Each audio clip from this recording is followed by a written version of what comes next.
Hey friends!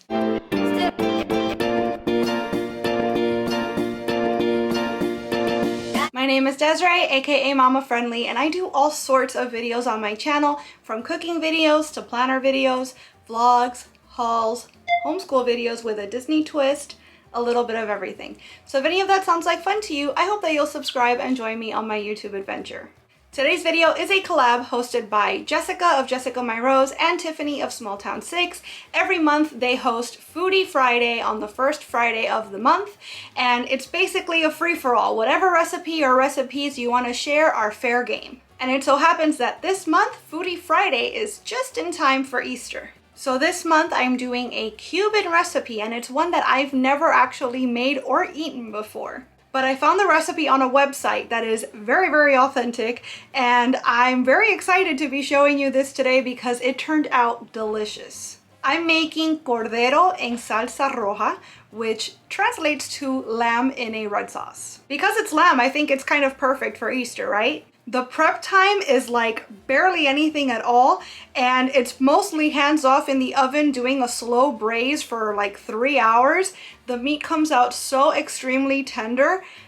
You have to try this. And because it's in such a strongly flavored sauce, what with the wine and the tomatoes and the aromatics, it kind of cuts through the gaminess of the lamb a little bit, because I know that turns some people off. I don't mind it at all, but I will say that this preparation of lamb was the least lammy tasting I've had.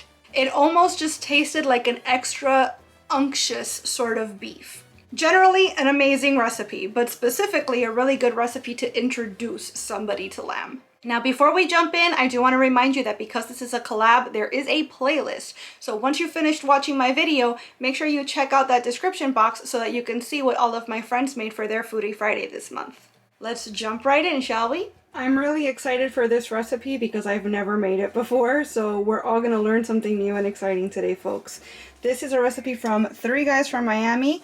It's 3 Cuban chefs, and they have a whole website full of amazing recipes like this, so let's jump right in. I am having the recipe just as an FYI, but this is how it goes for the full recipe.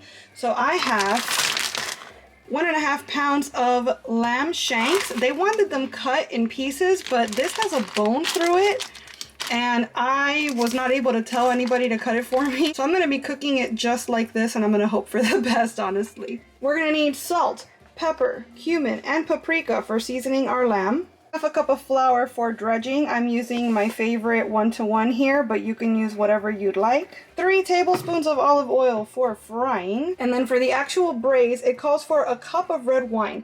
I don't drink, especially not wine, it's just not my thing. I happen to have white cooking wine on hand, probably about just 1 cup.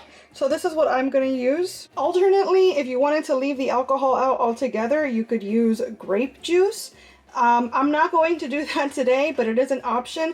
Obviously, both of these swaps are going to have their own like flavor consequences, for lack of a better word, but you do what you got to do. We need 1 cup of chicken broth. I have my homemade here, and I'll post a video in the corner if you want to learn how I make mine in my Instant Pot. You can use whatever chicken broth, chicken stock you have on hand. We need 1/2 cup of tomato sauce, which I'd forgotten to bring out. We need 1 teaspoon of oregano, here it is, and 1 teaspoon of cumin. So this is on top of what we're already using to season the lamb. Another 1/4 cup of olive oil, 1 teaspoon of bijol. I've talked about bijol on my channel before. It is as you can see, coloring and seasoning, but the ingredients are basically corn flour, cumin, anato, and coloring. So if you can't find this, it should be in whatever sort of ethnic section, I guess, of your grocery store. But if you can't find this, cumin is a good substitute, and you'll just have to do without the coloring, I guess. Then we need 2 cups of chopped white onion, 3 carrots diced, and 5 cloves of garlic mashed. I've preheated my oven to 275 Fahrenheit, and we are ready to go. For this recipe, you're going to need a pot that's got a lid, both of which should be oven safe. So I'm going to use my big ol' heavy cast iron Dutch oven here. I'll have this linked down below. I got it on Amazon. So if you need one, you'll know where to find one. And I've already got my olive oil in here getting heated up so that we can fry up the lamb. But first, we're gonna season it with our salt, pepper, cumin, and paprika. And then we're going to dredge it in some flour so that we can fry it up and give it a nice crust before it goes into the braise.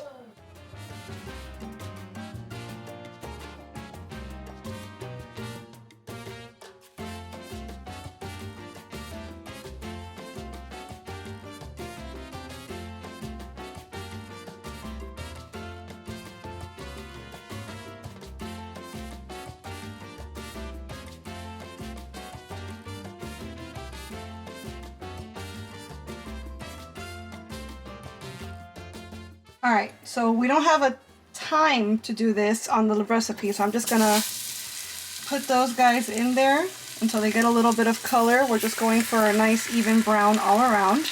And while that's browning, I'm gonna get to work on chopping my onions and my carrots. I'll have this link down below as well because every time I use it in a video, everybody always asks where I got it. And I'm gonna tell you guys right now, you guys, if you've been around my channel for any amount of time, you know that my knife skills are caca. This is a game changer. I am obsessed with this veggie chopper.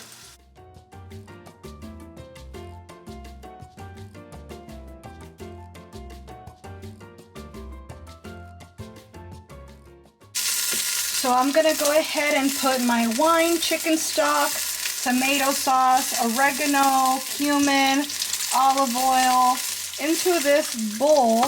Oh, don't forget your bijol. And we're gonna mix it all up together.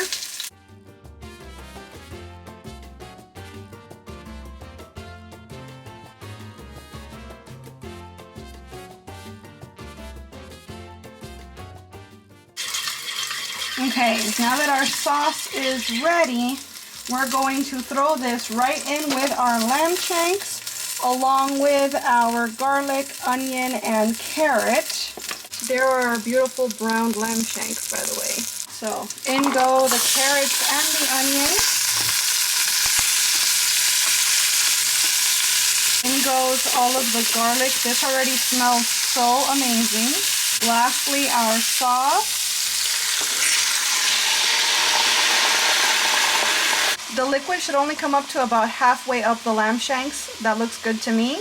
So I've gone ahead and put my lid on my pot. Now I'm going to be extremely careful trying to move this into the oven because it's obviously very, very hot. I've got a pot holder for each hand here. So this is going to go into the 275-degree oven for an hour and a half. If you see that it's getting too low, the level of liquid, you could add more chicken stock because you do want to keep it at about halfway up the lamb shank. After that hour and a half, we're going to flip the shanks over, cover it again, and continue to cook it for another hour and a half until the meat is fork tender. So it's 3 hours of cooking time total in a 275-degree oven. Once the shanks come out of the oven, we can remove them from the pot, but just keep them warm. We can reduce the sauce right in the pot on the stove by bringing it up to a boil and cooking off a little bit of the water. And we're ready to serve our lamb shanks over some white rice with the reduced sauce poured on top.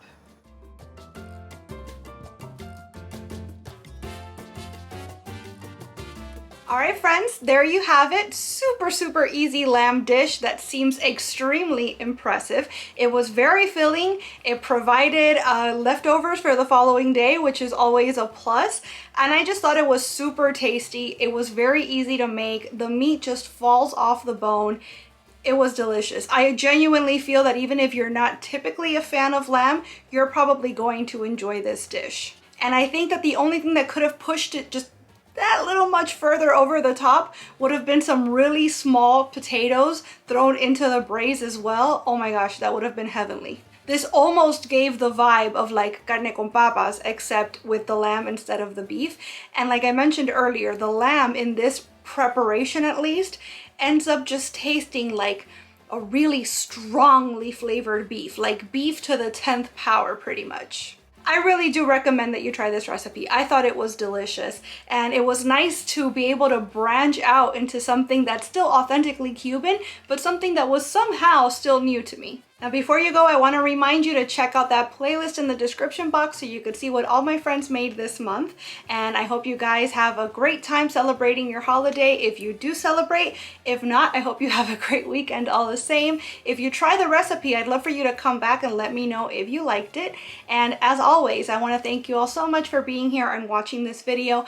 I really hope you enjoyed it, and if you did, I hope you'll please give it a big thumbs up. I'd also love it if you'd subscribe and click that notification bell because I post at least 3 times a week and I wouldn't want you to miss a minute. Thanks so much again for watching. Hasta la próxima!